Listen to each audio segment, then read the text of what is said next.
4 PM में आपका स्वागत है और मैं हूं आपके साथ अमन। तिरहुत स्नातक उपचुनाव बिहार में चर्चा ही नहीं, पूरे देश में अब इसका चर्चा हो रहा है। राकेश रोशन का तो आप नाम सुने ही होंगे। राकेश रोशन ट्विटर पे या फिर कह लें एक्स पे अब ट्रेंड कर रहे हैं, सेकेंड पे ट्रेंड कर रहे हैं। अभी जो ट्रेंडिंग है उनकी 4 पे चले गई है, लेकिन कुछ देर पहले वो टॉप जो इंडिया होता है पूरा देश में टॉप सेकेंड पे ट्रेंडिंग कर रहे हैं। हमारे साथ बात करने के लिए अभिषेक मिश्रा हैं। सर, कैसे देख रहे हैं देखिए, जो बिहार में चुनाव हो रहा है, एक उपचुनाव हो रहा है, नॉर्मल उपचुनाव, एनडीए के कई लोग साथ दे रहे हैं और जो खेल है वो तो लगातार हो ही रहा है। कल चिराग पासवान ने प्रेस कॉन्फ्रेंस भी किया अभिषेक झा के लिए। तो आखिर पूरा देश में राकेश रोशन की ट्रेंडिंग हो रही है, चर्चा हो रही है, नहीं क्यों हो रहा है? क्यों हो रहा है इसका जवाब भी हम अपने दर्शकों को देंगे जी। लेकिन महत्वपूर्ण ये नहीं है अमन की वो ट्रेंडिंग में इंडिया टॉप इंडिया में मतलब दूसरे नंबर पर हैं कि तीसरे नंबर पर हैं कि पहले नंबर पर हैं कि चौथे नंबर पर चले गए। इम्पोर्टेंट ये है, महत्वपूर्ण ये है कि बिहार विधान परिषद के उपचुनाव में खड़ा हुआ एक निर्दलीय उम्मीदवार ट्विटर पर ट्रेंड कर रहा है। अब कितने नंबर पर ट्रेंड कर रहा है ये मायने ही नहीं रखता।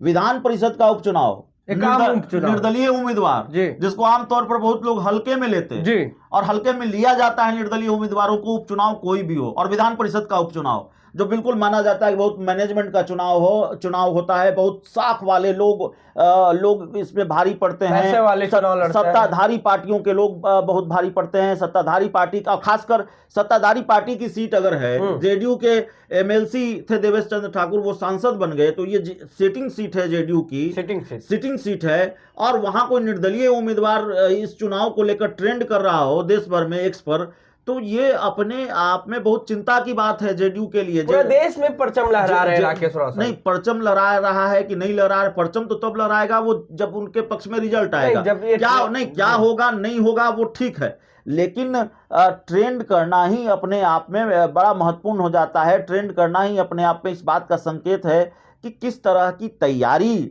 और किस तरह की तैयारी के साथ मैदान में उतरे। देखिए, राकेश रोशन के बारे में एक बात जान लीजिए, इसी बहाने चर्चा हो जाए, चूंकि वोटिंग होनी है अमन 5 दिसंबर को विधान परिषद के उपचुनाव में। और आपने कहा, आपने अपनी चर्चा के शुरुआत में आपने कहा कि पूरे देश में बिहार विधानसभा उपचुनाव की चर्चा है, विधान परिषद उपचुनाव की चर्चा है, राकेश रोशन की चर्चा है। मैं आपको बताता हूं क्यों चर्चा है।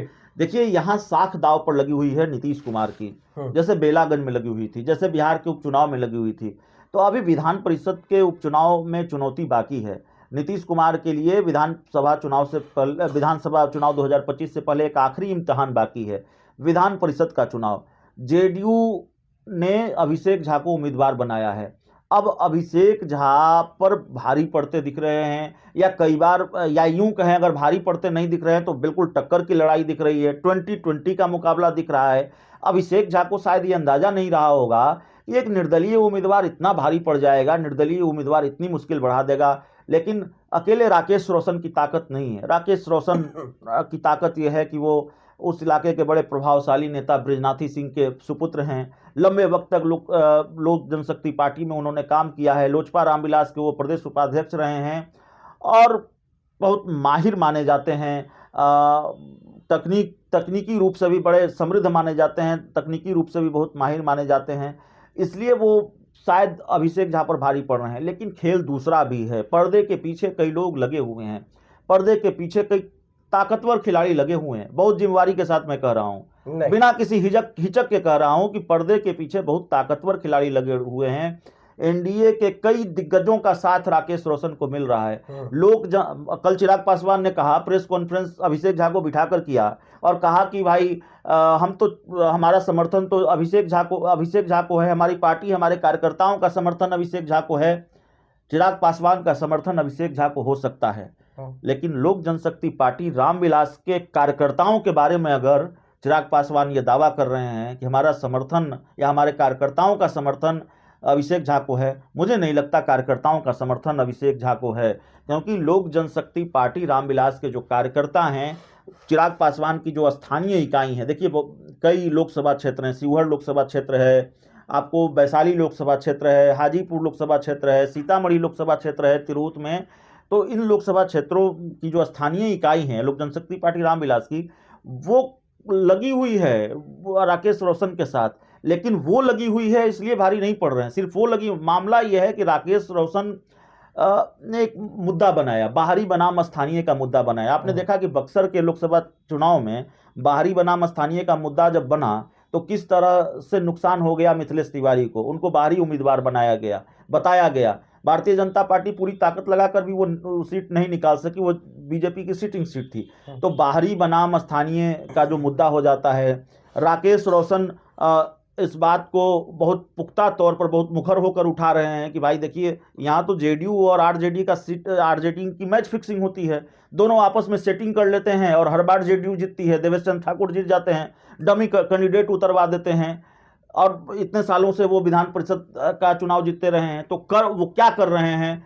तो जाहिर तौर पर ये सारी चीज़ें जो हैं ये भी कहीं काम करता हुआ दिख रहा है। स्थानीय बनाम जो बाहरी का मुद्दा है वो भी काम करता हुआ दिख रहा है। और रामेश्वर महतो इतना बड़ा विकेट गिरा दिया और वो समर्थन दे रहे हैं 3 शर्तों के साथ राकेश रोशन को, तो आप समझ लीजिए कि कितना बड़ा खेल हो रहा है। रामेश्वर महतो का विकेट गिरा दिया, जेडीयू के इतने बड़े नेता का विकेट गिरा दिया और उनसे समर्थन ले लिया राकेश रोशन ने। तो आप समझ लीजिए कि किस तरह का खेल हो रहा है और कितना बड़ा खेल हो रहा है। तो रामेश्वर महतो का तो आप नाम ले सकते हैं, आप जिक्र कर सकते हैं, लेकिन पर्दे के पीछे कई और बड़े चेहरे हैं जो राकेश रोशन की मदद कर रहे हैं। और आज आपने बताया अपने दर्शकों को कि तीसरे नंबर पर, कभी चौथे नंबर पर ट्रेंड कर रहे हैं देश भर में। तो बिहार विधान परिषद के उपचुनाव को लेकर हमने कई वरिष्ठ पत्रकारों से बातचीत की, उन्होंने कहा कि ऐसा खेल हमने देखा नहीं किसी विधान परिषद के उपचुनाव में। इतने विधान परिषद के उपचुनाव हुए, आपको याद होगा आपसे पहले कई विधान परिषद की सीटों पर उपचुनाव हुआ था। चिराग पासवान ने भी 1-2 सीटें लड़ी थी, उन्होंने छेदी पासवान, सांसद छेदी पासवान के बेटे को मैदान में उतारा था बीजेपी के खिलाफ। चिराग पासवान ने शायद जहानाबाद के किसी इलाके से अपने उम्मीदवार को, सत्येंद्र शर्मा को चुनाव में उतारा था। हाजीपुर में उनको उम्मीदवार नहीं मिला था, तो विधान परिषद का चुनाव उन्होंने पहले भी लड़ा था।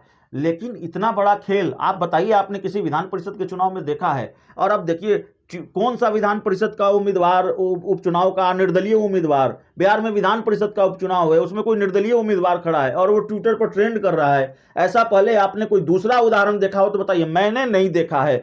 तो इतना बड़ा खेल, ये भी एक वानगी है।